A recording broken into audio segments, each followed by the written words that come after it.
By now you've seen the news that the FBI on Wednesday raided a warehouse in Atlanta containing a mountain of materials from the 2020 election. While the election denial movement rejoices and the Trump administration claims that this is all part of an effort to prove widespread fraud in the 2020 election, Democrats in Georgia and elsewhere say this is about something else. I'm Justin Glaw, an independent journalist based in Georgia. I've got some exclusive reporting out today at Zeteo that sheds a little bit of light as to what was actually taken at Wednesday's raid and what was not. You can read that story at the link in the description below and follow my work at my newsletter on Substack, American Doom. Let's start with this though. Perhaps the most important thing to note about Wednesday's raid was the presence of Director of National Intelligence Tulsi Gabbard. Gabbard has been in the background of the Trump administration for months, not publicly involved in some of the most consequential foreign policy moves like the raid to capture Venezuelan President Nicolas Maduro. But as the Wall Street Journal reported on Thursday, Gabbard has apparently been working very hard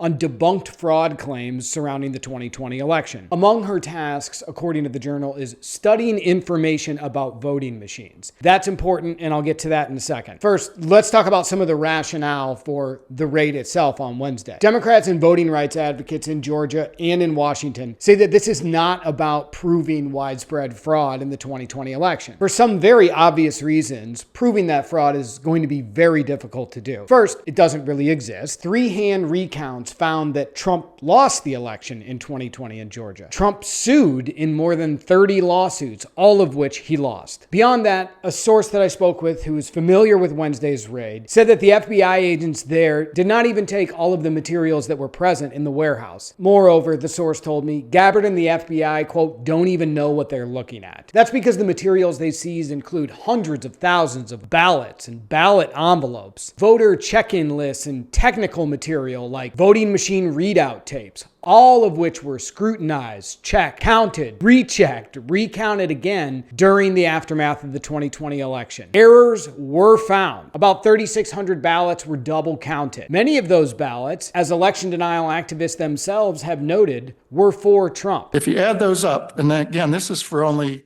maybe 25% of what the governor's team reported and what our team reported, 1,316 duplicated Biden votes and 339 duplicated Trump votes. So what is that? Almost 239 or 339? Is it two or three?